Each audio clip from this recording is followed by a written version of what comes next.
Welcome back, all you farmers and all you city folk. It's Once More with Feelings. I'm Michelle. And I'm Beth. And this is an emotional journey podcast. We watch the movies. We talk about them. Well, we emote about them a lot. All Sure. the feelings. Have feelings about this one. I have a lot of feelings as well. It just makes me frustrated. But okay, so we're doing the 1988 movie, Funny Farm. Oh yeah, I guess I should do the thing, huh? Yeah, you do the thing. I didn't look it up. Oh, well, that's because we're kind of indifferent. I mean, I'm not indifferent. No, I definitely have feelings. Well, I mean, not indifferent. It's just there's this double-edged sword of feelings. Because I feel like, I don't know, overall, it's not a bad movie.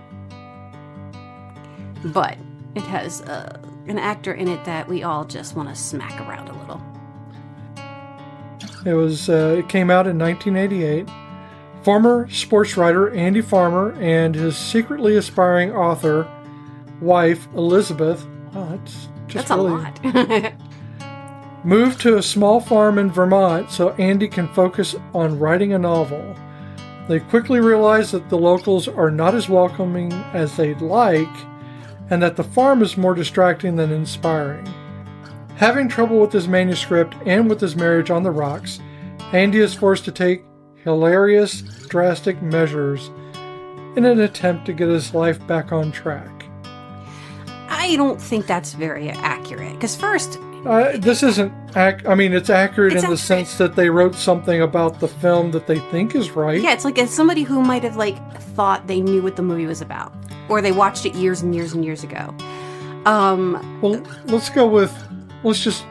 do this first. How did you feel when you first watched it? I actually love this movie. I loved this movie because it was stupid. It was 1988, so let's see, I was 14. It was bucolic and idyllic country, Norman Rockwell-esque vision. I was still living on the high of, and honestly, it might not even be the right year. I'd have to look this up. But do you remember the movie Baby Boomer or Baby Boom? Yes. Okay. Diane Keaton? I think it's Diane Keaton. No, I don't remember, but I think it is Diane Keaton. But I love that movie. I love that movie because I love the idea of living in the middle of nowhere, Vermont, in the middle of, with winters and that just... Yeah, Diane Keaton. Okay, I love Harold that. Ramis. Oh, yeah, because... It came out a year before Funny Farm. Yeah, and see, the thing is that I hate about that movie is that Harold Ramis is an asshole in that movie, and I hate that he's the asshole in that movie. But I love Harold Ramis, so that's regardless. But I love the idea of living in Vermont. I love that whole... Sure. Living in the middle of the woods and the winter and the snow and I love the idea of it. And even as a young kid, I loved that. That was like my... I did too. And I was from the country, but it was a different country. Yes. And so... Pakistan. Yes. Uzbekistan. Pakistan via Missouri. Well, I said it like it was from a different country entirely. So. Uzbekistan. So when this movie came out, I didn't remember I didn't remember the problematic parts of it. I just remembered that there was a lot about it that I loved.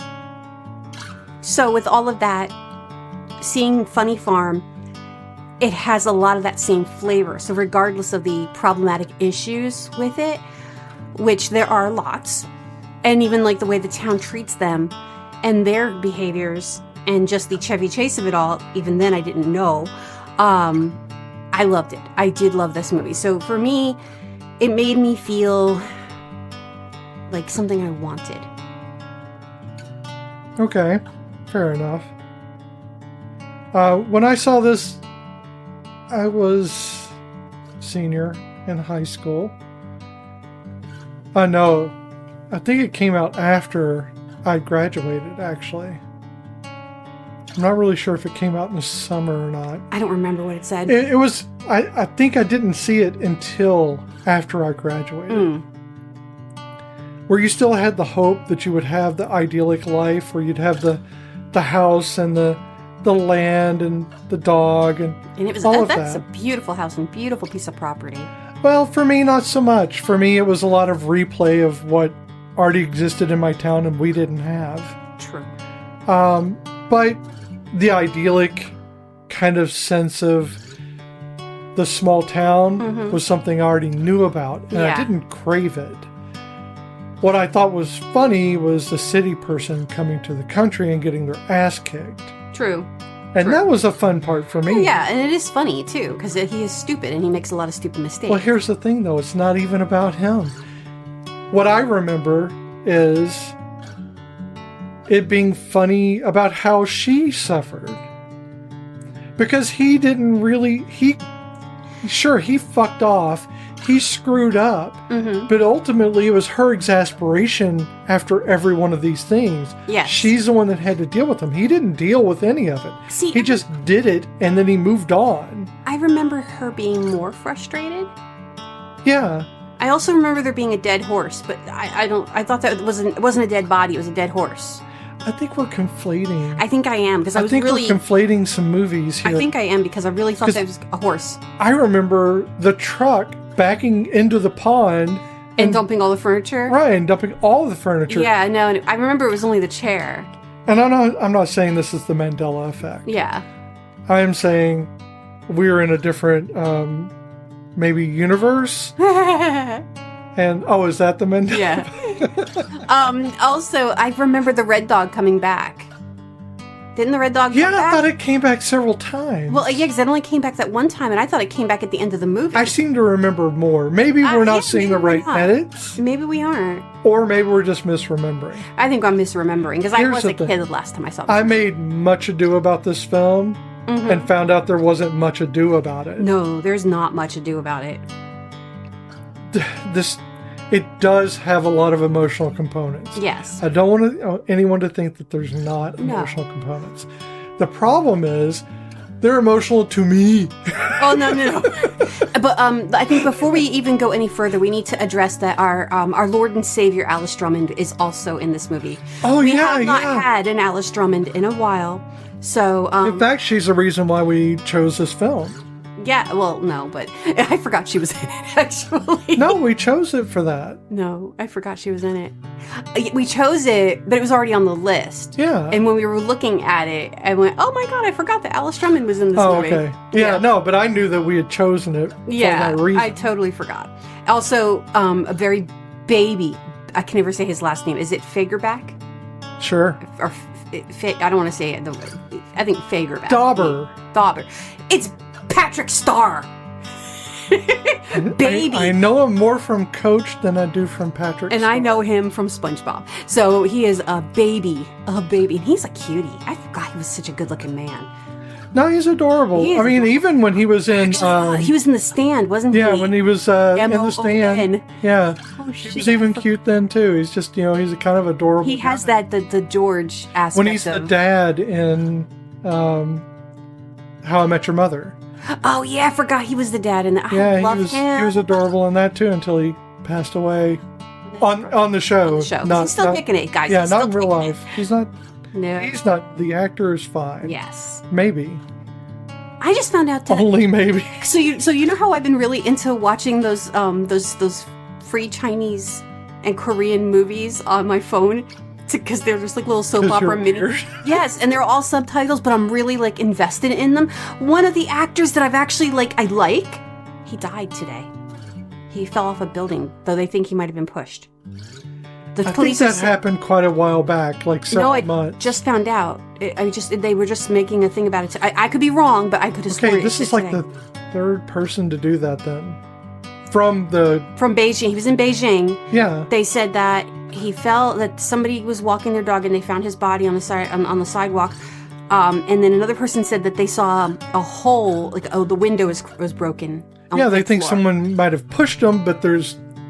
That's so sad. I think this is something that happened a few months ago. I can't tell you his name, but I recognized his face. And I was like, oh my god, he's one of the ones I really liked. Yeah, I think it's probably not a great thing. I think it's like a mill Oh They no, just I push probably people to- they do. I mean, I don't know. There's like there's about a handful of regular actors that you see. I know. No, So- I'm saying I think they force them into these cycling contracts and stuff. Oh yeah, Might not be great. I don't know. may not be great. I don't know. I have no I don't know. idea. I watch them for free, guys, so I'm not paying for any. So I feel justified in not actually like supplying any of them. with So money. with the American Funny Sorry, Farm, it just freaked me out. You know. the director is George Roy Hill. He died Yes. not shortly after this. He just died after this. Yes. But he did Butch Cassidy and the Sundance Kid, which is what I know him from. Uh-huh. But guess what else he did? The Sting. And Oh. this is going to throw you off. The World According to Garp. Holy shit. I know. I haven't thought of that movie in years. Did you know this was based on a book? Yeah. I did not. And the book had only come out 3 years before. Yeah. That's a this is fast just a turnover. screenplay adapted from it. Yeah, I didn't know it was a book. I should have looked and seen what was like true to form, but I couldn't be bothered. Sorry, guys, but I really couldn't. I mean, not that great of a I didn't novel, bother story. doing that because, I'm just worried about the film on this one. Yeah. I'm not looking to correlate it with its original. No. It wasn't part of our thing. So let's get this part out of the way as well. Chevy Chase. Oh, the Chevy Chase of it all. Yes, because this White man says. I mean, I never was a huge fan growing up. I was a huge fan of his. I thought Fletch was great. He's so The Three awkward. Amigos. Eh. I loved his work I did until I not. realized, because I was unaware. This is the problem with, children to begin with. No, is- yeah. You don't really see all the aspects of something. You You don't. see what you see, and you know the things that you know, but you don't think beyond that Yeah. most times, unless someone wisens you up to it, and no one ever did. And my family thought Chevy Chase was great because he was funny and Oh, please. he was slapstick. I mean, I grew up with the all the vacation movies. I mean, Christmas isn't Right. Christmas unless we watch Christmas Vacation. Right. He was always a person who struck me as overly arrogant. And and I didn't even know if I even had those words or that word for it as a kid. I just know that he reminded me of somebody who would have made me feel stupid. And that's my own insecurities, my own mental issues. Well- He took me as that, and I didn't know him from shit. But like, I love Three Amigos, but I love Martin Short and Steve Martin. Those, They even him out. they do. But I don't remember any movie that I saw him in that I have to sit there and go, oh, no, Chevy Chase is a really, is he a good looking man? Shit, yeah. Is he funny? Fuck yeah. He just has this arrogance. And maybe it stems back from when I was, SNL. I was a preteen Yeah. watching SNL reruns back on, was it Nick at Night when they did all that stuff? TV Land.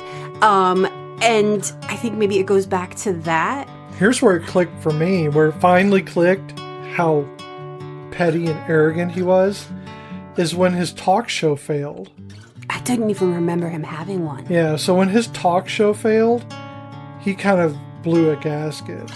I mean, he really, he was blaming everybody but himself. Mm-hmm. And the issue is, no one really liked him. Yeah. That's the problem. You're not a personable person, and you don't know how to interview someone. Yeah. It takes skill and talent to interview people. And I know it looks easy, but it obviously is not, It or is everyone would not. have a talk show. This isn't podcasting. No. I am not good at interviewing people. I just did a real I spill know. there so that everybody could get the laugh, and you just kept talking through it. I do. Comedy's all about timing. So I'm not really good at interviewing people. That's why we don't actually. I mean, when we interview people, we have something else to talk about, which is our buffer. So, yeah, Chevy Chase is not a good person. And it really is. At least not to me. He Literally. obviously has some issues with racism. Mm-hmm. He has some supremacist ideals. Well, so I didn't honestly, and now I'm going to feel like an idiot, but I didn't know he was a bad person, quote unquote bad person, problematic person, until I started watching Community. because I really didn't care enough to know anything about him. I just knew I didn't like him. Oh, yeah, no, I knew before that. So, yeah, watching Community and then finding out the shit, I was like, and then like watching Community, I was like, okay, so he's playing Chevy Chase. So Chevy Chase is playing Chevy Chase. Well, yeah, they leaned into his strengths, I guess. How much of a piece of shit are you and you upset Dan Harmon? Dan Harmon's got his issues. Dan Harmon has his issues. Not going to say he doesn't have his issues. He has definitely got his problems and his flaws. But that was at the height of his flaws and his Sure. issues. And when how bad are you? That he's like, I can't even deal with you. Well, I think when you're a bad person, it starts rubbing off on other people. Not rubbing off, but it starts influencing other people. Yeah, yeah. Well, I think he's got a lot of anger issues he's never going to really get past. Because again, once he hit that thing of he couldn't do a talk show, he got canceled on him, mm-hmm. he grew very bitter. So not only was he, supremacist ideologies, yes, but also angry about it and misogynistic. bitter about everyone. Well, he was misogynistic before. Fletch is an entire movie that's about misogyny. I think there was an interview, I think maybe it was Vanity Fair, and Joel McHale was like, we weren't keeping him there. We weren't forcing anybody to stay there. He could have left. And then he was like, it wasn't the show. He goes, but I just didn't think that my character was like not challenged enough. And I didn't want to sit at that table surrounded by those people. Going, bitch, you had two black people right next to you. He had Shirley on one side and Donald on the other, I think I used the with the character you did name. Use the character name and then the actor name. I blinked on her name. Sorry, Nicole. It's okay. I mean, you associate that character with Shirley. In fact, in The Office, where she shows up for a brief time, she's got like kind of the attitude of Shirley. Yeah. So I automatically just go, that's Shirley. That's Shirley before she went to the college. Right, because you're going, oh, this is her like younger. Yeah, like and just making it through the, I love to do that with actors, especially when they have like a small part in something else. I try to figure out how that fits in the timeline of their other show with the main thing. We do that a lot. We're like, that was before he did this, or that was before she, So let's set the tone for this movie. And this is going to set the tone. You're going to see it right away. It begins with a circle of men smoking in a smoky-ass room. It's just a bunch of white men and one black guy. Men. One black guy. I think he's the only black guy we see in the whole movie. That was it. You saw the one black man in the movie. So I guess there's very white town. Equity, I guess. I don't think he had a speaking role. Nope, I don't think he did. But anyway, starts with a circle of men around a table, and they're all like smoking at each other. I don't know. They're not really drinking. They're just smoking at each other. And someone gives a speech to Chevy Chase's character, who is Andy Farmer. Yeah, which is funny because I have a friend in Memphis. His name is Andy Farmer. Yeah, I don't want to say too much, but yeah, he and his wife are good people. I love them so much. They're really nice, and he actually is the one. I worked with him for many years. Oh, okay. He actually was the one that gave me advice to move here. Oh, okay. Cool. So when I was talking to him about moving to North Carolina. And I was like, trying to, figure out how to make this work. This is back when I was trying to figure out how to make us, get us all together and get us to. Yeah, because we were talking about moving out towards Memphis too. Right. And I talked to Andy, and he really gave me, really good advice. He's a heartfelt person. Really, and so when I see this guy with the same name who's a dick, I'm like, this is not doing Andy justice. No. Anyway, probably should. So yeah, they're doing the 80s trope thing of this is what we think happens in real life. I'm sorry, I have left many jobs that I have been with for many years and no one threw me a smoke-filled cigar circle jerk party. Yeah, but you're not a white cis man. God damn it. I want a smoky circle jerk party. No, I don't. That is a different thing. Well, that's what I mean, literally, it was one sauna away. You working anything under that towel? Nope. So, you've watched Brooklyn Nine-Nine too much. Many times. So, Andy Farmer is going to move to the country, and he says his wife Elizabeth may not let him ever come back. And they say, "You'll be back, don't worry." Because you won't be able to stay. And he's going to go write the great American novel, or the great Portuguese novel. Now, so here's the thing. Then this is the part that I had an issue with your little blurb that you read earlier. I had a lot of problems with that blurb. Wasn't mine. Well, no, the one you read. So I know it wasn't yours. You did not write this. I will not give you any credit for that piece of shit. She never once says she wants to be a writer. She's a teacher. She says that she's a teacher. She goes, because that's why she reads his full manuscript instead of stopping after the first chapter. But she reads the full thing. Because, damn it, that's what we do. But Andy is the one going there. Going there. A writer. So but it says that she's secretly wants to be a writer too. No, she literally stumbles into it. They were really condensing a lot down and jumping over the context. Yeah, really. I mean, it wasn't. So really, I wouldn't worry too much about. It just bothers me because it feels like it puts a lot of blame on her. Like she was just being all sneaky Pete when she really was not. I mean, she was at one point. She did literally submit without. You just used a dildo reference from.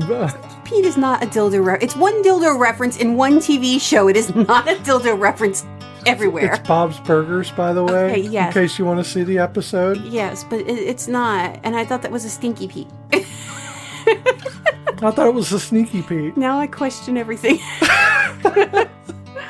Well, it's sneaky if you don't look at it. Put a lock on your bedside drawer. What is wrong with you? Why is this in glass?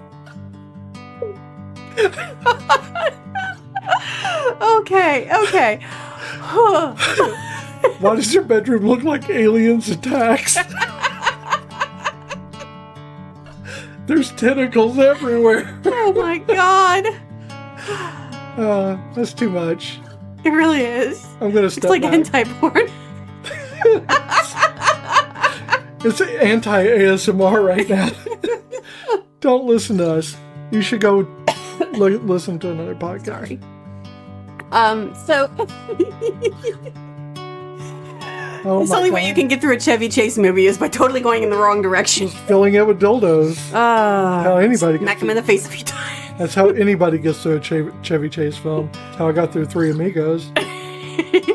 Do you know it when? No,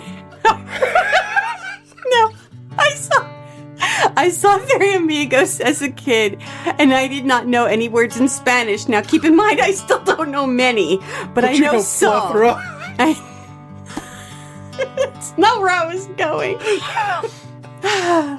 But I was in high school, and I was taking Spanish, and the teacher was going over ugly and pretty. El Guapo.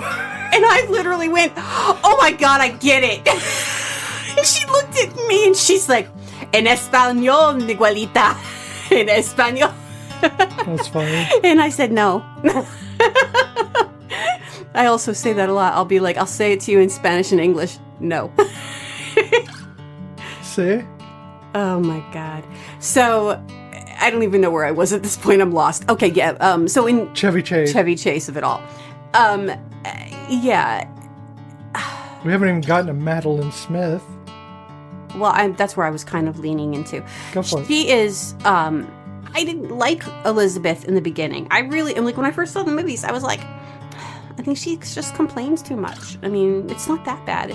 No, it's, it wasn't bad. She wasn't even making it bad. On the rewatch, I didn't feel that she complained very much at all. She really didn't.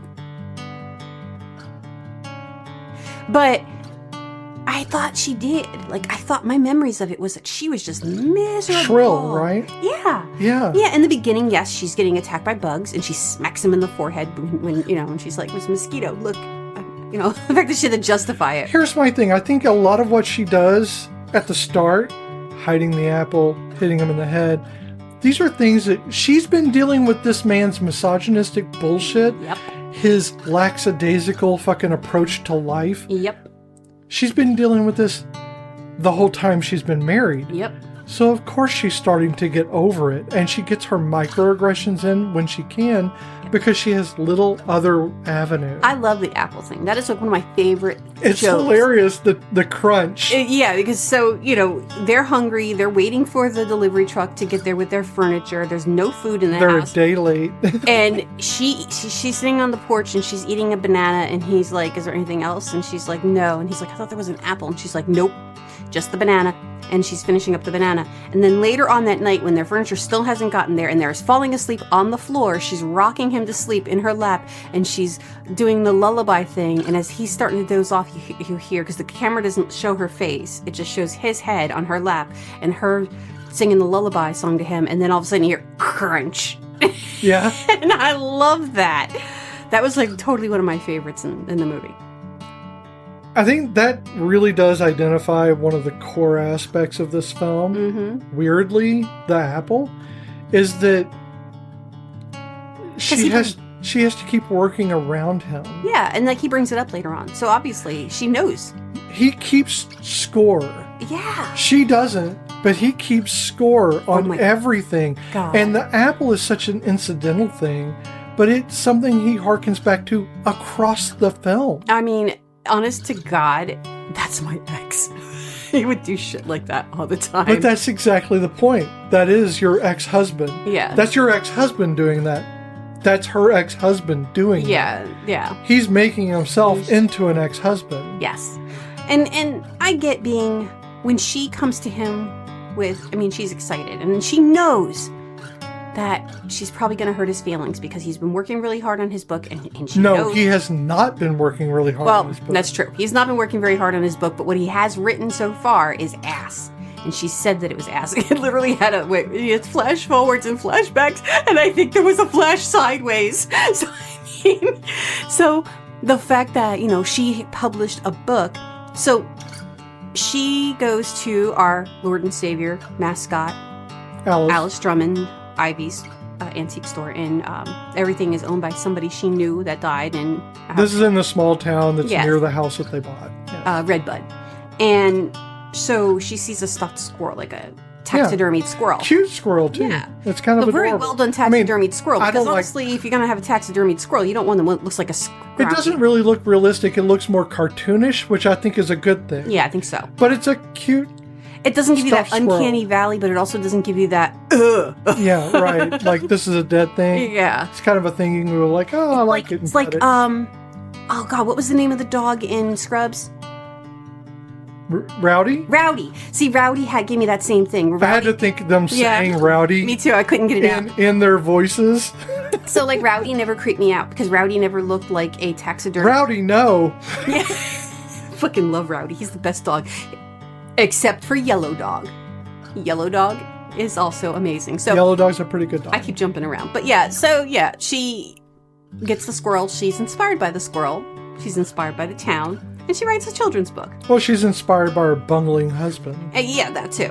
And she names the squirrel Andy after her husband. And unfortunately, Andy does not make it through the first book. He dies at the end. Spoiler. But she gets a publishing deal. And I understand that hesitation to not want to tell him right away. I would do the same thing. This takes place over like 3/4 of the way through the film is where this takes place. Yeah. And like, I can understand if Beth is working on a book right now, and you are working very hard on this book. And I know that if I just literally shit out a children's book and went behind your back and submitted it and got published, I would feel bad. Why? Because I would feel like, okay, first of all, there is a difference. Oh, no. Okay. I'm not comparing you to Andy. I'm telling you as me. Yeah. I would be like, initially I would be like, I know you're working really hard on this, but I did a thing, and I would feel like kind of bad about it, but also I would be really excited about it. And you could see she was very excited about it. Yeah. But she did hesitate, and I understand that hesitation. I would do that as well. Just because for that first minute, you're like, oh shit. Because you don't want to disappoint the people, that are working really hard. Because I would feel like, well, I just literally pooped out this book. And you've been working really hard on your book. So I would feel, like my book isn't going to... I get it. Let's put it that way. I just understand. I kind of understand, but here's the breakdown. I know writing down, I know. No, here's the breakdown. Is that, first of all, you wouldn't need to hide the book from me. You would be talking excitedly about you doing it. I wouldn't sneak it around behind your back to do it. You wouldn't have to, because I would be happy for you and I would be encouraging. Yeah. Why would I want you to fail? Why would I want you to not do one? My writing doesn't stop your writing. No, but if you were at a point... my writing is crap? I want you to be successful, Oh, I know, but your writing is not crap. But what if you were having a hard time getting published, and here I just went boom. I could understand that there would be frustration. I know. But I'm saying I understand if there would be. Oh. So... Sure, I guess. Her reaction makes sense to me. His reaction... Her reaction is based on his knowing asshole. What he's going to do. Yeah. But the fact that he doesn't even... he does not relent. And he becomes a child. First of all, he wasn't working hard on his book. He was barely writing anything. He had a couple of chapters done, and he made her read it on their anniversary. Top to bottom, what he had. And it was like... Instead of the romantic night, he had her sitting in a chair with her dress and everything. Mm-hmm. Nice. She was nicely made up and everything. To sit and read while he stared at her the entire time. Yeah, that made me feel like... critiqued her reading. Well, when that scene came on, even when I was a kid, I just remember thinking, ha ha, you ate 30 sheep testicles. Yeah. I didn't know what lamb fries. I didn't know what lamb fries were either back then, but now knowing what they are. Yeah. I was a kid. I didn't know it. I didn't know that people ate those things. I didn't know people ate gizzards or whatever they're weird, or chicken livers and stuff like that. Yeah, gizzards, yeah. I didn't know any of that stuff because, I'm a Jersey girl, and the worst we get is scrapple from Pennsylvania. That's still pretty much the same. And if you're from Pennsylvania and you like scrapple, I'm sorry, it ain't my bag. Have you tried warming it up lukewarm? No, but I do like me a pork roll and pork roll, egg and cheese on a Kaiser roll with a little bit of ketchup. That shit smacks, and I can't get that here because they can't get a fucking Kaiser roll down here to save my life. Okay. Sorry, I just really like my food. I'm a fat kid and I like my She shouldn't have to hide her book. She should not. She should not have had to hide her writing. I think it's just stupid. It's not a healthy relationship. It's very stupid to not support. If you win, I win. Oh, yeah. But it's not like that for him. You win. It's a team effort. Well, again, he even makes a comment. Well, you're a teacher. What do you What the hell do you know? Yeah. Well, fuck you too, buddy. What are you? You were something in the sports corporate... writer. Oh, was he a sports writer in the... Yeah, I think he was a sports writer. That's why he returned to it. Yeah. Okay, well, even then, so things have come easy for him because that was his bag, and it came easy for him. Obviously, he worked in a group of other circle jerky men. It was a boys' game, and now he has to actually work hard and deal with the fact that maybe he's not a good damn writer because just because you can write journals or write an article doesn't mean you can write long form. Yeah, fiction. And I can write fiction, but I have a hard time with it. Makes me angry sometimes. I think that when you look at the movie and you start breaking down all the pieces to it, it stops being the fish out of water pretty quickly. Oh, yeah.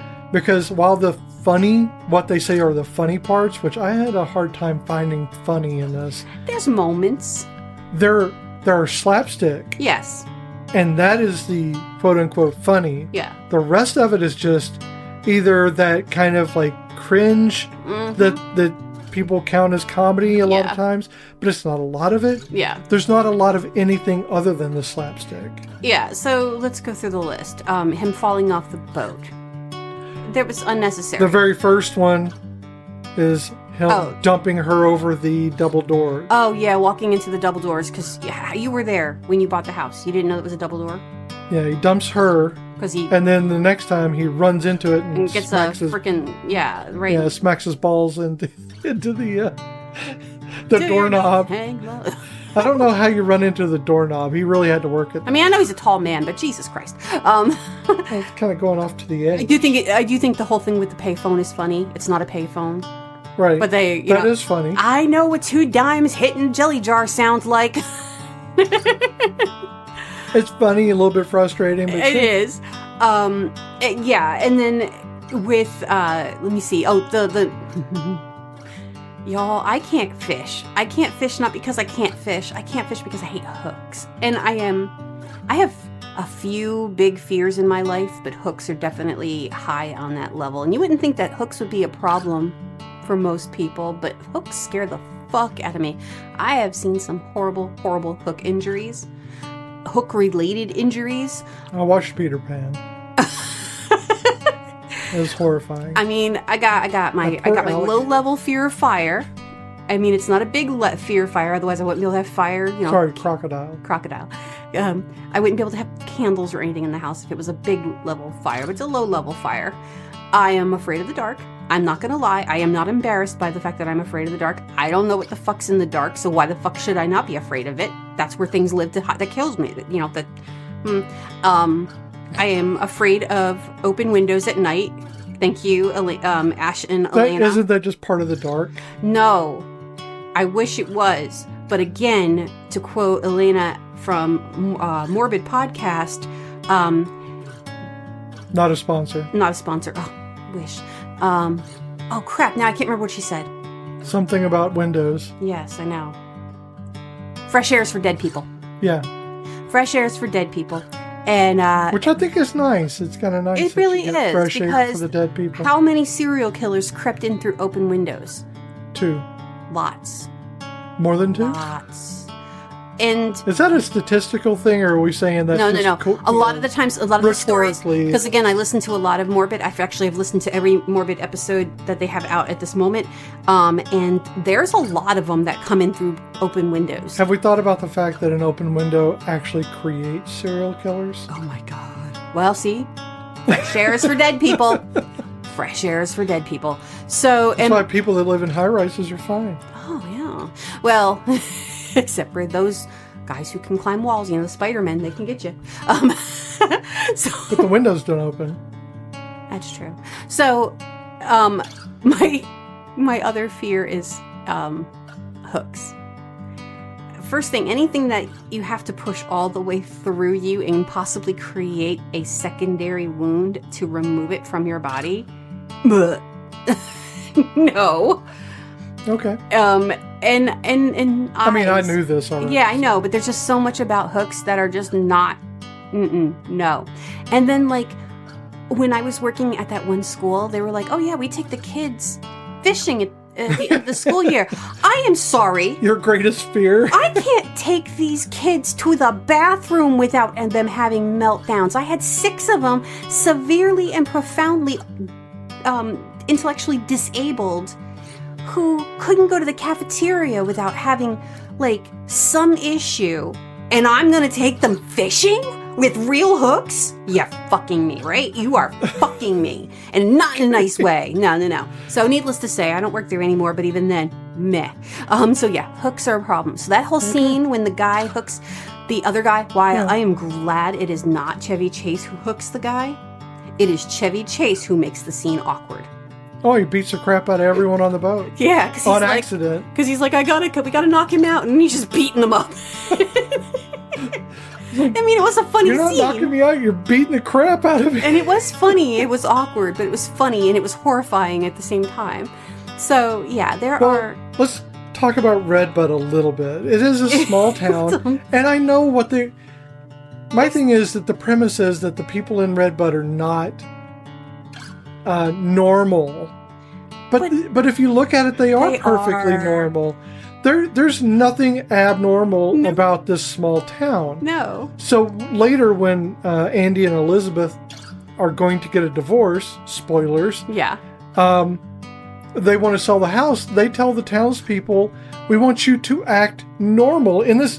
Like a Norman Rockwell is a fundamental change in the atmosphere of the film. It really is that suddenly it's about the townspeople being wrong, when they have not shown any weirdness. No, see, and now that's another thing I'm misremembering. I thought they were actively hating them. Like, I thought they did not want them there.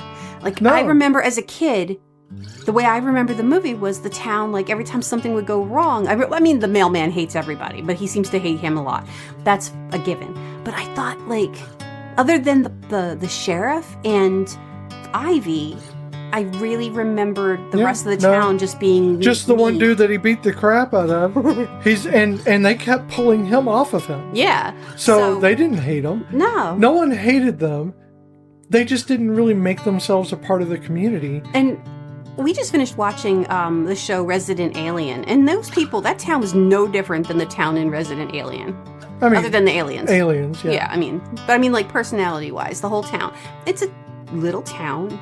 Yeah, and I thought it was perfectly idyllic in its own way. It was like any regular small town. I thought they did that rather well. And I would have been, and they would have treated me the very same way because I probably would not get involved very often. And I would be, I don't think they didn't treat Elizabeth differently at all. No. They treated Andy differently because he was a dick. Well, yeah, but I mean, like, I would not be like, out there like joining stuff and going to the barn, whatever. We live in a small town now. We're not doing that. No, we don't know half these people. It's not as small as it used to be, but we don't know anybody here. I mean, I do, but I don't want to know them. Well, I don't have a problem with anyone that I know of. I just don't talk to a lot of people. Yeah, I made the biggest mistake of working in this town, and I think twice. That's probably a bad idea. Twice I've made the mistake of working in this town, and now I feel like I don't want to know any of these people. Oh, okay. I mean, it's not a bad town, don't get me wrong. I do love it here, but it's also, I don't want to, like, there's some really But we're not fish out of water. No. We lived in small towns. Oh, yeah. I mean, even in New Jersey. Well, that's not true. I lived in a big town in New Jersey. But it was, it is New Jersey. So you go 20 minutes and you're in the middle of nowhere.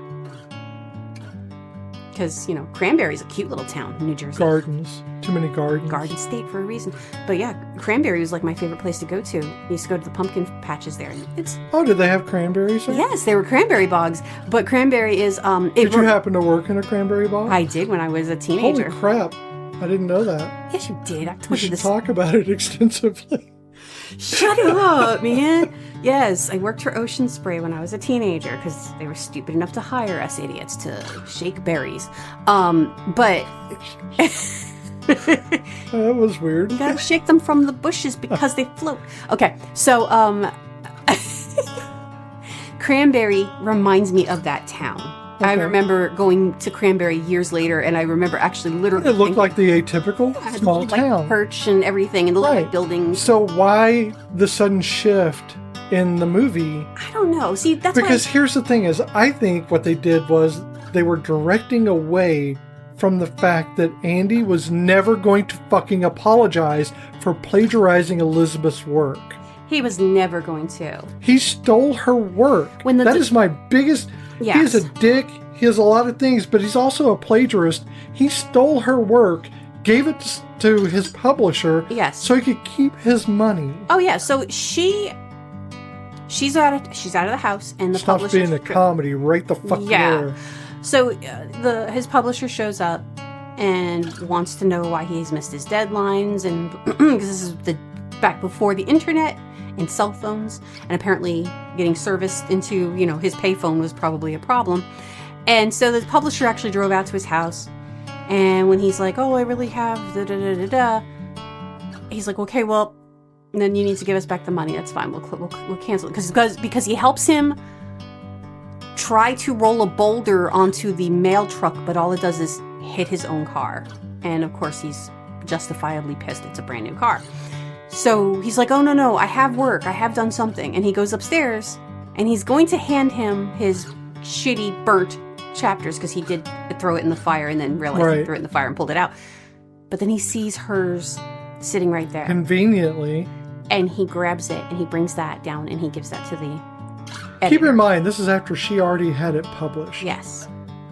And so later on, the editor calls up, and she answers the phone, and he's talking to her and how much he loves it, and it's fantastic, and it's totally different than what he was expecting, and that it was a children's book. And then she starts putting the points together. And then she asked about, what's it about? And he said a squirrel, and she was done. Yeah. And so when he gets up, she goes up and she's like packing her shit. And he's like, what's going on? And she's like, I want a divorce. And honestly, that's justifiable. And for me, that's where it should have ended. Yep. You're done. Deuces. I'm out the door. Right there. No, like, leave the house behind. Mm-hmm. Go. So, yeah, we were kind of sitting there going, what a piece of shit. Oh, I was Oh, yeah. fit to be fucking tied. And I didn't remember how bad this was. So how bad an act that was. It just didn't hit me as a kid. Yeah. Well, and also, I don't think the town was that put out by the Christmas stuff. I think they do something very similar. They just went above and beyond. Yeah. By decorating his yard and putting the little ice rink. I just don't think any of it. I don't think Elizabeth should have ever agreed with Andy to do any of it. Oh, no. And definitely should have been divorced at the end of this. Shit. He would have been never apologized. He never even tried to apologize. He just tried selling the house and said, I don't want to sell. That is not anything. He didn't change at all. He didn't apologize. He didn't make up for it in some way, shape, or form. All he did was fall in love with the town again because of the way everybody was behaving. And that's kind of... And Elizabeth forgave him. She forgave him. He did nothing, and Elizabeth forgave him. He worked really hard at deceiving that other couple. Yeah. Into buying the house, which... Honestly, that's what you pay your realtor for. Yeah. I mean, he didn't have to do all that. No, and it's... And honestly, she just got a publishing deal. Yes, it was her children's book, but she got a pretty nice little chunk of money. And she was working on her sequel. You know what? I would have been like, I'm keeping the house. You're fucking gone. Or Go. just leave, and you got a nice chunk of money. $5,000 back then. She could have put down a good part of a house somewhere else. True. Or rent an apartment. Yeah, because all I kept thinking of is I wonder how much the house was with all that land. And I'm thinking, I bet you it was what we paid for this house. But 1988, that was probably a shit ton of money. And now it's like nothing, Yeah, but it's just... So it goes through there is this emotional journey, and it's hard to... I'm going to keep getting stuck on him. No, because he was a horrible dick character. I mean, he's just an asshole. But, they start out with all this enthusiasm and this hope because they're moving to a new area. And everybody kind of has that when they're moving to a new area they want to go to. They have these ideals in their head. Yeah. And you get the idea of the fresh start. Yeah. Where you're going to change things. You're going to do things the right way. Person. But immediately upon getting there, he starts fucking everything up. He overreacts in his anger towards these people that are movers. Yeah. And, of course, they kind of retaliate there, which I thought it was a bigger retaliation, but it was also, just a chair. Here's the thing. He did draw them a map, but in his defense, and I will defend him on this one, those kids were fucking sawing down signs. Yeah, they were stealing all the signs. So the sign was gone by the time that they got there. So that was like... And then they tried to go over a covered wooden bridge in a big moving truck. I mean, an old rotting one. I love how the one guy, the other black guy. Oh yeah, there was a second black guy. Yeah. He goes, that bridge looks like it's being held together by termites holding hands. I know, that was a good one. I mean, the quirky townspeople, which I think were just townspeople. Yeah. Yeah, the sheriff who can't drive because he hasn't passed. He hasn't passed his driver's test yet. He comes by at one point to deliver something, and it was the check from. They found a dead body in their garden. And it was the bill. It was the bill for the burial, and so he comes by and he's in a driver's ed car. And he gets out of the car, and the guy's in the passenger seat, and it's still rolling into the lake. It's like... Well, the first time they meet him, he's in a taxi. Yeah. And he puts his light on top of the taxi so the taxi driver can drive him around. Yeah, because he can't get his license, which he should never drive. But yeah, there's... they find a body on the land, which it's a small town farm. Yeah. They're going to have burials inside Yeah, but this one was a questionable Their property. one because what he said was that he left somebody the house, but he left all the money to the other woman, and she found out about it. So yeah, but he got a pretty nice burial after that. Except he got reburied into their yard. But so you get this like they get isolated because they isolate themselves. Oh yeah, except Elizabeth still goes out. She hangs out with Ivy. She talks to her. She does manage to start making some friendships. Mm-hmm. He is isolated. Yeah. He is starting to go a bit, well, no, definitely crazy because he's not working on his book. Nope. He actually starts fixating on the freaking mailman. Yeah, and the poor bird that was singing outside the window, and he throws hot tea at it or whatever he was drinking. Coffee or whatever, but yeah. He starts getting distracted by every little thing. Yeah. And looking to fill his time with like getting drunk and stuff like that. She's getting tired of it. Yeah. And that is when, he does that. He gives the publisher her work and says it's his. Now, we should reflect on the true star of this movie. So after the whole incident on the boat with the hook and everything, they stop at an animal shelter and they get a dog, and it's a Irish setter. And as soon as they get into that yard, he just takes off, and you don't see him again, maybe once or twice. And then on their anniversary, her gift to him is Yellow Dog. And Yellow Dog, you literally have to put a mirror underneath Yellow Dog's nose to make sure Yellow Dog is breathing. He's adorable. He is. And when he finally wakes up, it's to go unearth the arm and hand of the dead guy in the yard. And it is an uncomfortable scene because she can't catch him. All the townspeople and the people they're trying to sell the house to are in the house. And so she takes the frying pan and goes into the pantry with the dog. And you hear conk. And then she walks out with the... Yeah, she couldn't get it away from him, so she conked him on the head. I hate that. But later on, you see him and he's got the little ice bag on his head. Poor Yellow Dog. It's all off scene, so it's not like you see it happen. Still, you know what's happening, and that's bad enough. Yellow Dog looks like our old dog Mabel, and her pictures are over there. Her little Mabel memorials behind us, and she was a good girl. Just picture Yellow Dog with a tanner nose. Yeah, and a fashion paw. And a fashion paw, speckly paw. One speckled paw. We love that stinky dog. So they start talking about getting a divorce because it's Elizabeth's idea. Yes. He is a jerk. She's tired of living like this. And more power to her. I just think she needed more follow through. Mm-hmm. So you have this whole despair of... And honestly, it's not Andy's despair. Andy isn't hardly affected. No. He is more outraged and angered than anything else, and she is the one who despairs. She's the one that's having to deal with this crap. Maybe it's the Andys of it all, because, my least favorite character on The Office is Andy. That's your least favorite character? Next to, what's his name? The one who's friends with, Michael. The one who shits on the carpet. Oh, God damn. He's my other least favorite. I'm sorry. What is his name? That is going to bug me. I can't think of his name. Because he's only there so often. So Packard. God damn. So, yeah, yes, Andy is... He is. I mean, honestly, I'll take like 4 Gabes over an Andy. I can't stand Andy. Really, I kind of can't stand Gabe, except when he's doing the Lincoln thing. I think that's really good. Perfect for him. He's really funny in that. Well, the actor himself is hilarious. He's got a lot of good stuff that he's done, but the character is so cringe. Well, I think with Gabe, he is awkward. Oh, I know what the common denominator of Andy and Gabe. Aaron.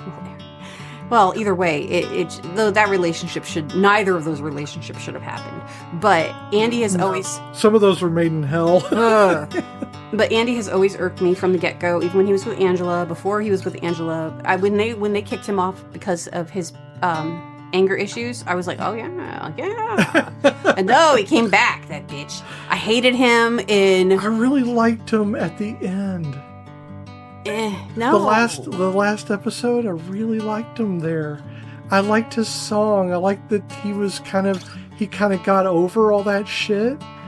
And yeah, he's working in the industry he always wanted to work Well, yeah, but when he's in the office at Dunder Mifflin. Oh yeah, no, he's horrifying. He's a problem, and like him going off on the cruise. So I know we're not talking about The Office, but I don't like Andy, and I don't like Andy Farmer. Well, they're talking about getting a divorce, and more so, they go to the lawyers to get a divorce. Who were defending each other. Who one is defending the other, yes, in a accident of some. Yeah, because he's in a neck brace. He's in a neck brace the entire movie, and he's also the fucking umpire at the baseball games, and he can't look down, but yet he's calling. Down. He's calling. How is he calling when he can't see? Well, he leans his whole body down. I know it's still awkward. And that when that guy gets hit in the base with the baseball bat, and he's like, everybody's just doing. There's no way he was out. That guy was out. They should not have called that. That was his third strike. Okay, well, honestly, I think that the first and the second strike were very sloppy strikes. I mean, they could have been fouls, yeah. Yeah, well, no, the first one wasn't even a strike. It wasn't nowhere over the plate. Yeah, but the other one, he swung and he hit the guy. He hit the catcher. So technically, that's a line drive. So, yeah, I don't know. It was just very unfortunate. I don't know. I don't watch foosball. Foosball. So I don't play space golf. They come to the townspeople because they're going to sell the house. Yes. And why this jump? It's a very... The pacing's off on this. It jumps immediately from we're going to sell the house to we can't sell it because the townspeople are too weird. That is a very... Yeah. Y'all need to be normal because we can't sell this house while you're acting like weirdos. Which is... There's no basis in reality. That's why I thought they were weirder. Right. So they spend a whole lot of time, like a quarter of the movie is spent on the townspeople acting, quote unquote, like the Norman Rockwell magazines. The magazines... That they borrowed from Ivy. Yeah. Not Norman Rockwell magazines. But Norman Rockwell's images in his paintings. In the magazines, yeah.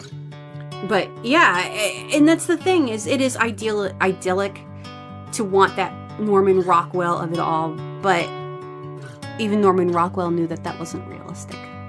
Well, yeah. But I never got that. I never thought that was idyllic. It was just these images. For me, it just seemed like they were somebody else's life, and it seemed it was weird. Never. Well, I always thought they were just how it used to be in the old days, is what I thought when I looked at those when I was a kid. I thought, this is what it was like in the old days when my Nana was a baby. I didn't get that. I thought it was just weird. I thought these were like very posed. Oh, definitely. Very like, it all seemed artificial to me because real life is dirty. Oh, it is. And no one honestly, lives that way. But I never saw the Norman Rockwell pictures as perfect or cut and dry. I thought if you really look at them, the disheveled, I think the thing that endears his work to most people is how there are actual imperfections, disheveled clothing, dirty faces on kids at a dinner, like they're all at a dinner table and like the kids are being mischievous under the table or something. There's like little bits that are imperfect in this quote unquote perfect world that people wanted to see him portray, because it wasn't everybody's. This was during the Depression and stuff when his work was coming out, and I don't feel like people really. I think they thought that was the ideal. That's what they needed to see. They wanted to see that dream, that life that they could not obtain. Well, because it became the American dream, yeah. But also he threw in the bits of humanity in the children and in the old people and in the weird facial expressions, and I think his work is beautiful in a way that I don't think we should look at that as an ideal. I think we should look at it as if this is a person who understood humanity and what humanity wanted compared to what it really was, and he kind of well, at least in that American sense. I think so. Sure. Granted, that's fair enough. But 19, whatever it was, yeah. I think that's what it was. But that's what they want. They wanted that. That's what they want for the town. Yeah. And the town obliges because they're going to get $50 for overacting. $50. God, 1988. A piece for overacting. Oh my lord! Yes, for overacting. And I like how how when they're leaving his house and they're all saying goodbye, they're like telling him their names, so he knows who to pay the money to. And you finally meet the mailman. Yes, because he shows up, comes to the door, and he has that weird, crazy laugh. But polite. Yeah, I would have like Wild E. Coyote'd him and like put like a net across or something. No, I wouldn't have tried to roll a boulder. You know. Everybody knows you paint the tunnel on the boulder. Exactly. Or you just get some strips and you just the tack strips and you you see him coming and you just roll those bitches out. I'm not really sure why he needed him to stop. So he could yell at him because he had anger issues. Yeah, that was not going to. Yeah, it wasn't going to change anything. It was only going to exacerbate what happened. I don't know. I mean, obviously that worked so well with the moving guys screaming at them for something they couldn't have helped. So yeah, yelling at the mailman who is doing it on purpose is really going to fix, especially when the sheriff goes, oh yeah, no, that's just that dude. That's how he roll. So Elizabeth is like super supportive the whole time. Yes. She has her microaggressions because she keeps having to deal with his crap. Oh yeah. And he keeps going down he keeps spiraling. He spirals further and further because he really has nothing to write. He didn't have anything when he did it. Nope. He had an idea that never had like the legs. No.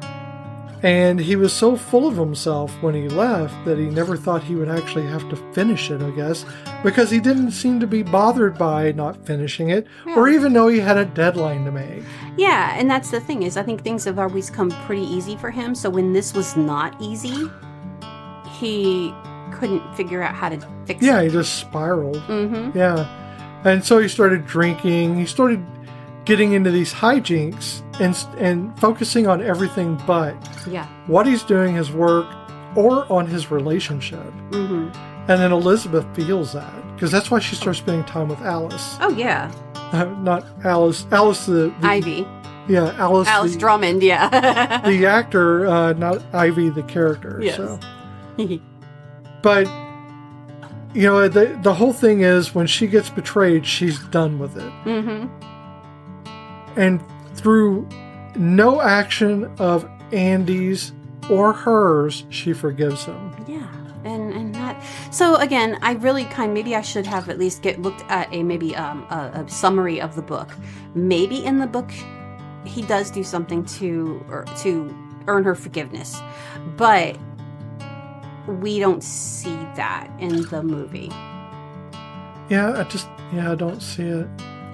Yeah. How do you feel after seeing this movie? What are your feelings overall for the movie itself? I used to like to watch it often because, again, the HBO of it all. Right. I don't care if we ever see this movie again. It's cute in the reminiscence of, I love the visuals, I love the farm, I love the town, I love the dogs and the stupid ducks in the pond, but really I don't care about the story enough to want to see it again. I was happy with some of the things I got wrong in my memories, because I really thought the townspeople were worse, and I really thought she was a bit more of a shrew. But also, the jump to it being the townspeople's fault, and the jump to her forgiving him, it needs either a remake or it needs to have gaps filled in that are not filled in. So yeah, how do you feel about it now?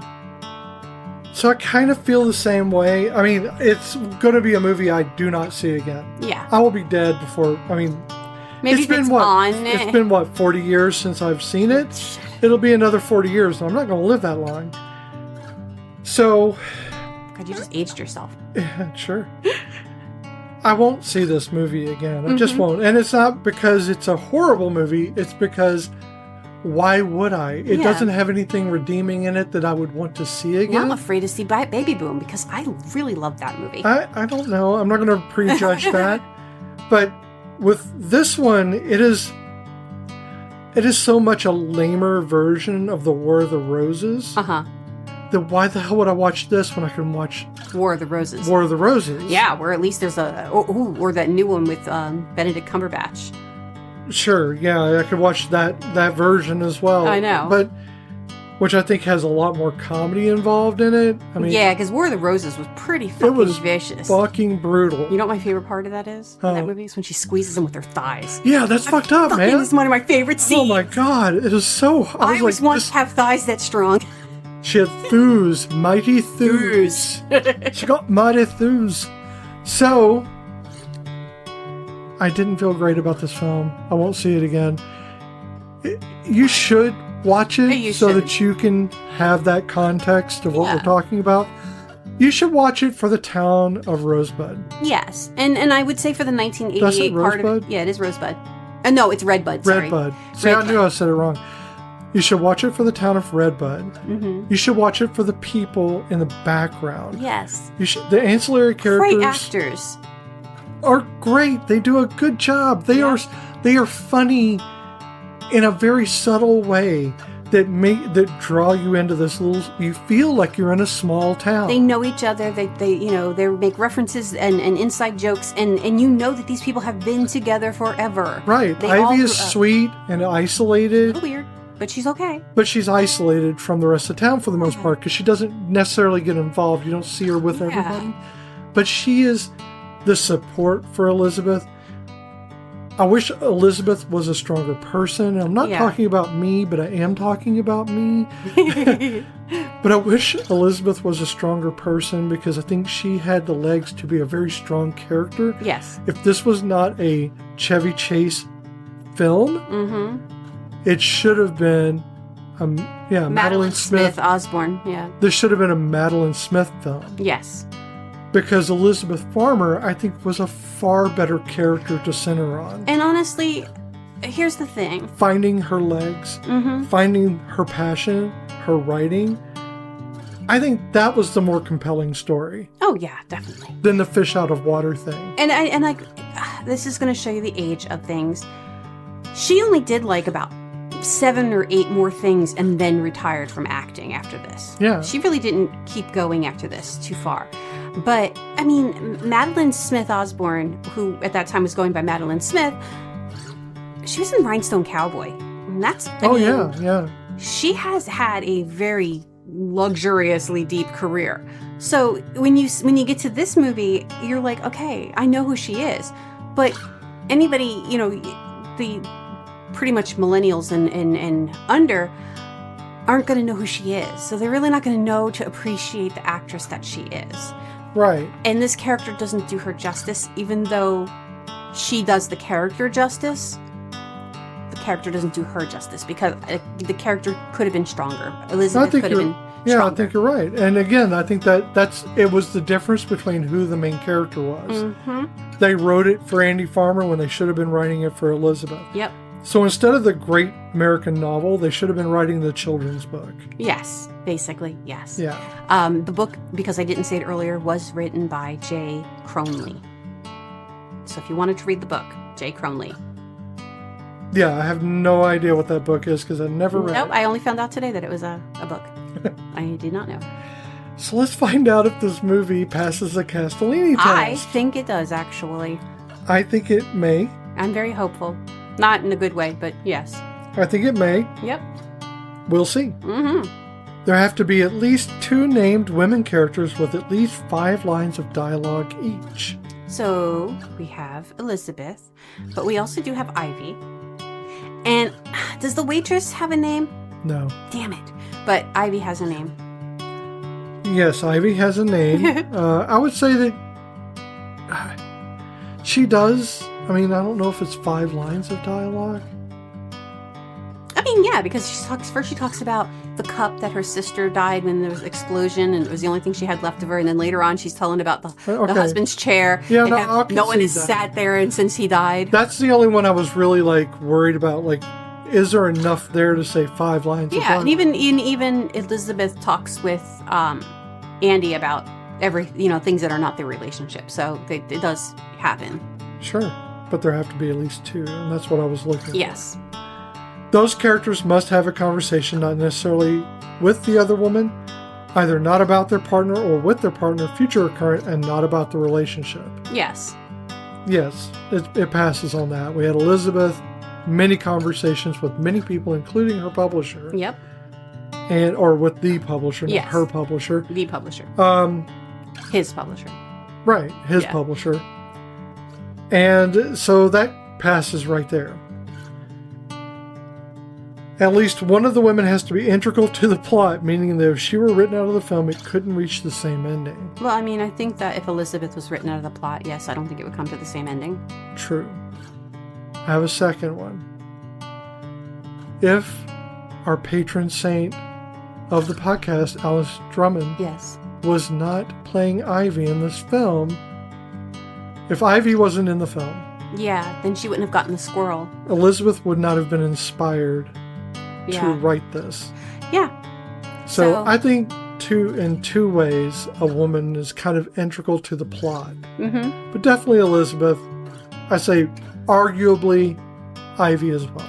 And while there are 2 people of color, there are not enough people of color. So it is never going to pass the I don't think it's spectrum test. Yeah, I don't think it's equitable. No. In a couple of ways. I'm going to call that the equity spectrum from now on.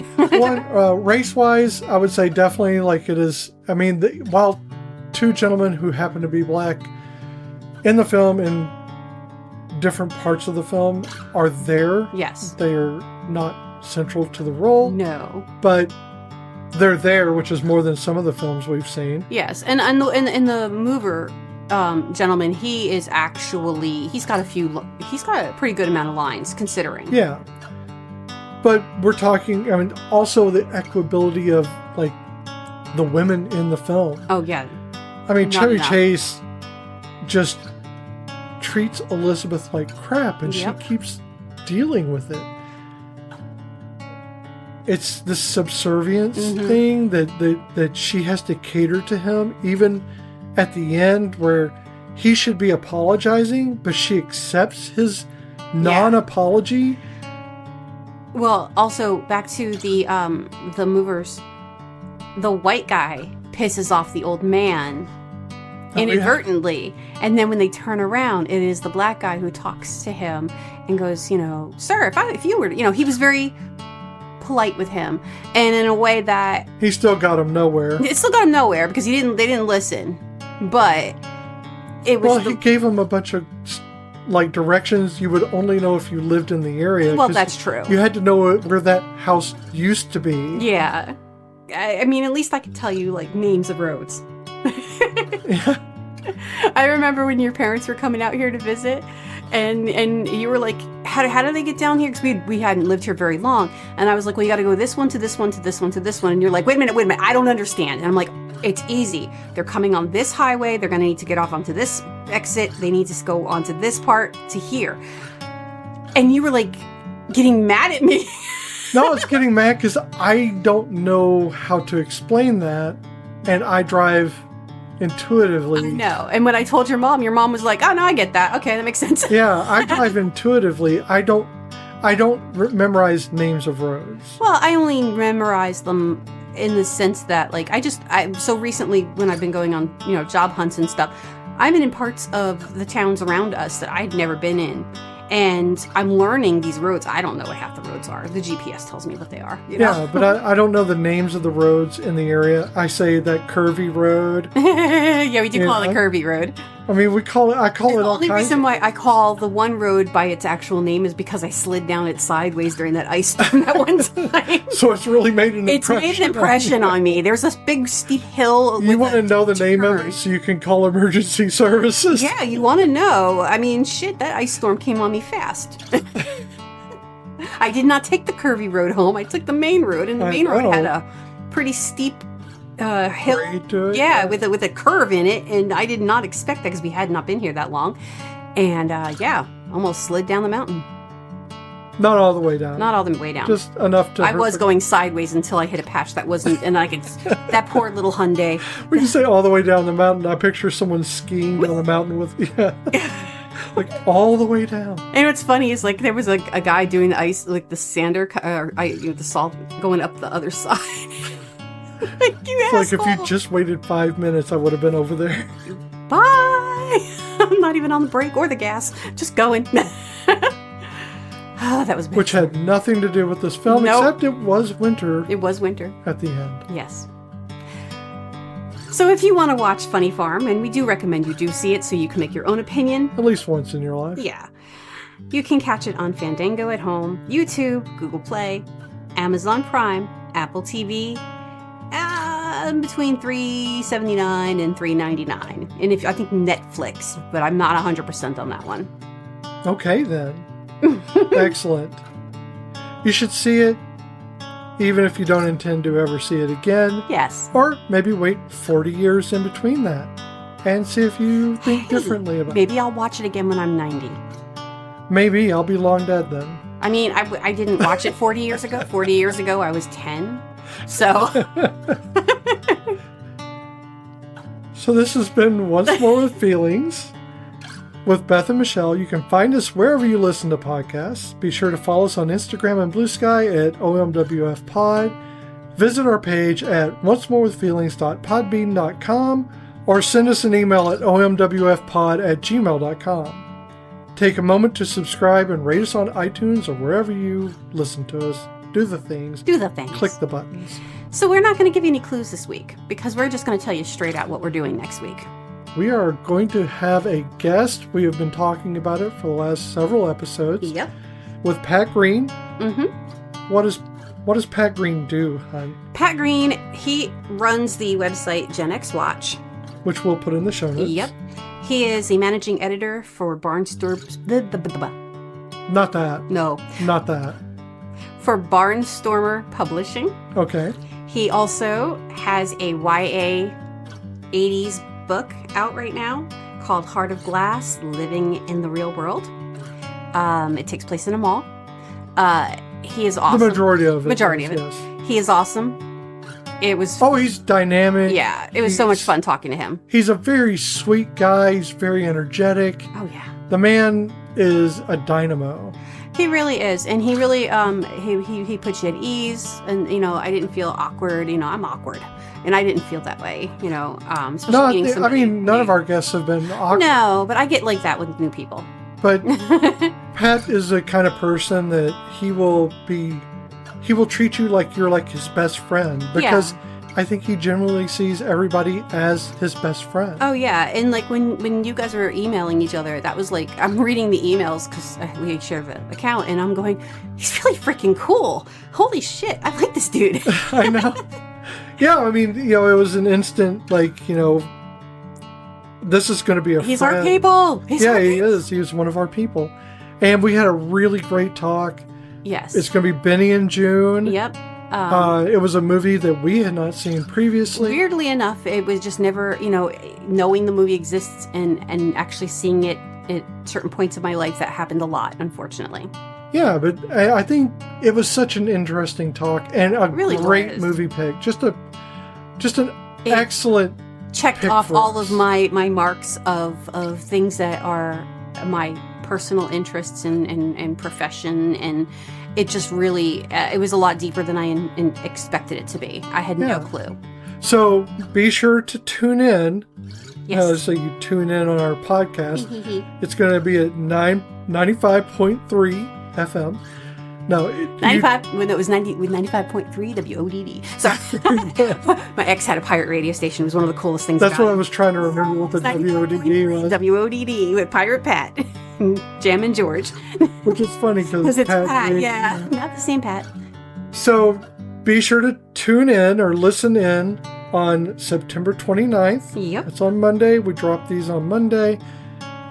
For that episode, listen to our other episodes, but listen to this one especially because you're going to want to listen to Pat Green talk. The man is insightful. He's curious. He is willing to hear you out, even if he doesn't, agree with you. Yes. And then he gives his own opinion, which is rare in some people. They they don't communicate effectively, and Pat does. Yeah, and he also, you know, he suffers from the same thing a lot of us Gen Xers are, no fucks to give, because, you know, he fought back against people who were giving him shit. You know, first he was going to be like, no, not going to do that. You know, I'll back off, and then he's like, you know, why should I change? I'm doing what's right here. So yeah, he's awesome. He's got a lot of great stories to tell, and I'm so excited for you guys to hear this. Definitely. I mean, I'm in the middle of his book, Hearts of Glass. Mm-hmm. So far, I'm listening to an audiobook. It's really interesting. I don't get a lot of chances to sit and listen to an audiobook. Yeah. So whenever I'm driving, I'll have it on. Yeah.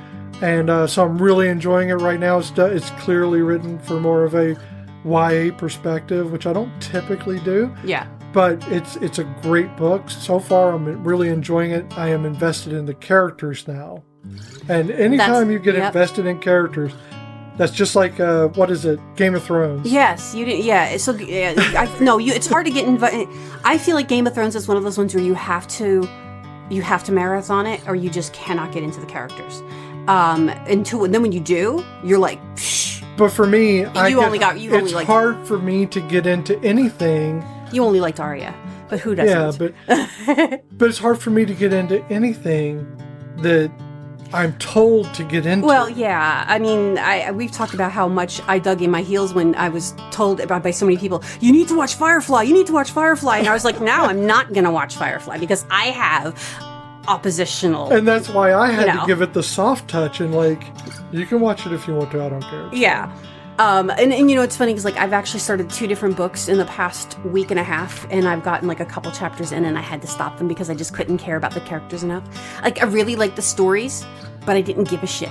So if I didn't, some books you want to go back to, like you're like, I can't wait till I have another moment. And while I might be doing 6 other things while I'm listening to the audiobook, because I do that, guys. I like to read, but audiobooks are the easiest thing for me because, again, I have ADHD and I can't focus all the time. I like to be able to move around. I like to do things with my hands, and I can't do that if I'm reading.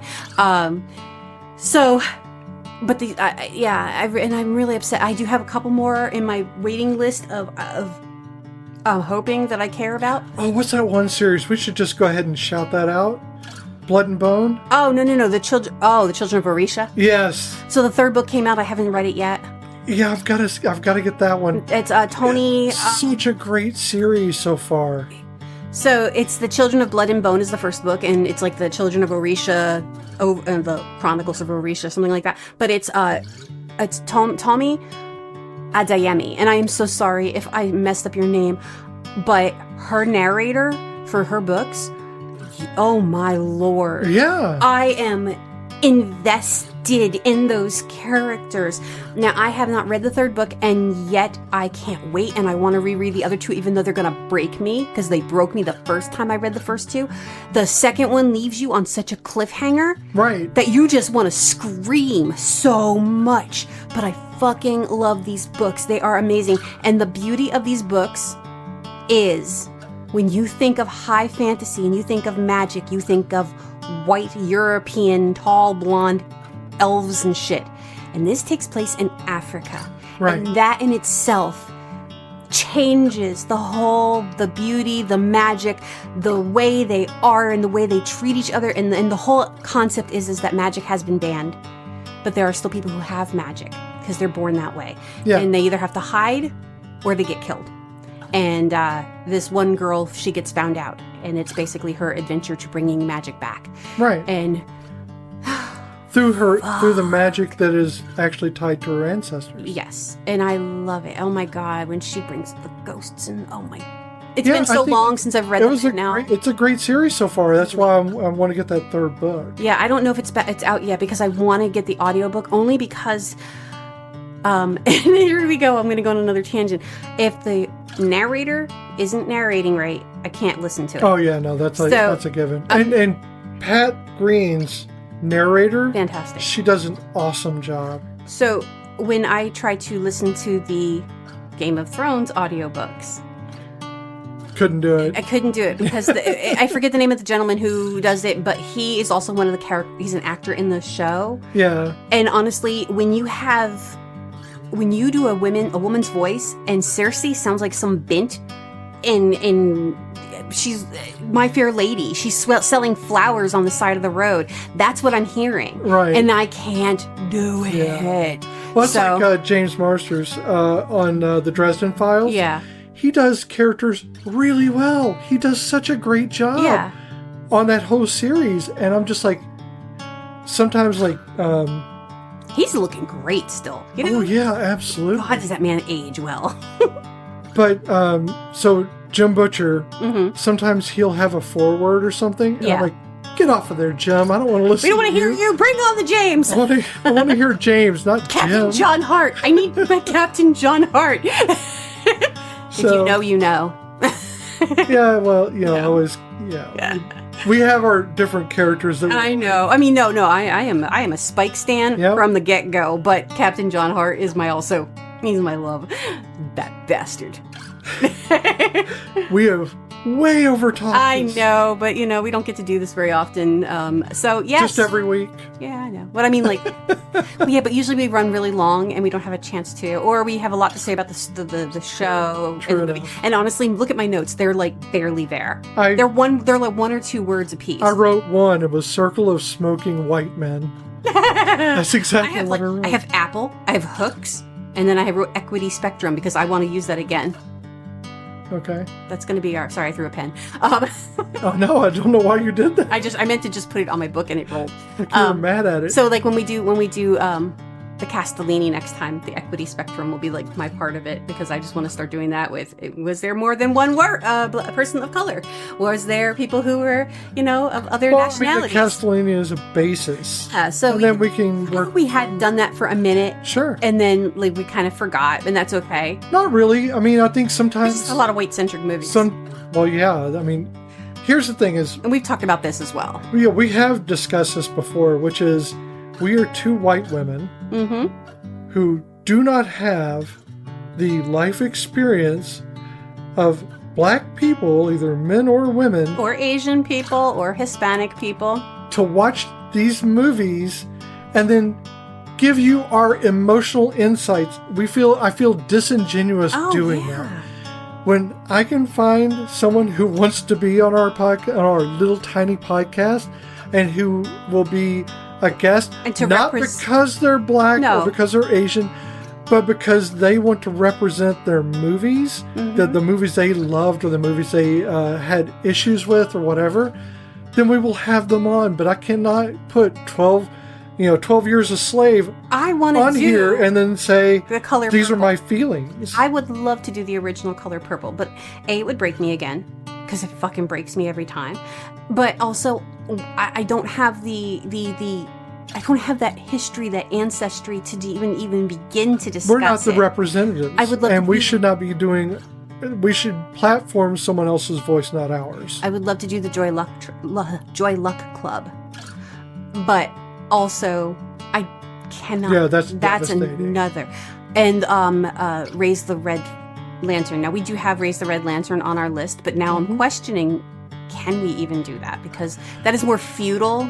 Again, this is the thing of where you really have, for me, it's about, because I have justice sensitivity, I feel that we have to have someone who wants to do it, first of all, not that we pressure to do it, that wants to represent or to be platformed, to voice their opinion on these things, on their emotions around it.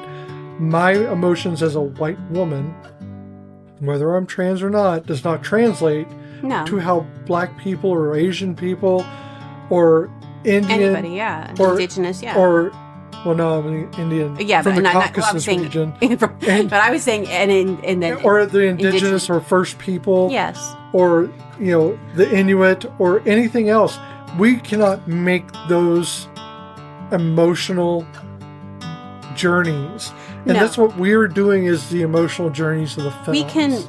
We can only relate on the surface level when it comes to their actual emotions, but we cannot relate to where those emotions come from. Right. And we cannot, we need to be able to, we can empathize, we can sympathize. Yeah. But we cannot relate them accurately, and I think that it does a disservice to everyone if we platform ourselves doing it. Oh, yeah. That's why if we can find somebody that wants to talk about that, we will certainly bring them on, because we want to have that. And our puppy just walked in. Ooh, we did not put her. She came through the weather. We have a protective magnet doorway in the thing to keep the sound out, and she just came right on through. She's a little puppy dog. She's our itty bitty piggy. So after we meet with Pat and we have our episode on Benny and Joon, we will be starting the month of October with scary movies, and these movies will be mild to major. We're gonna work up in scariness, but don't expect a lot of scariness, because that is not something we really do. Oh yeah, no, please. I don't do gory. I don't do slasher. I don't do.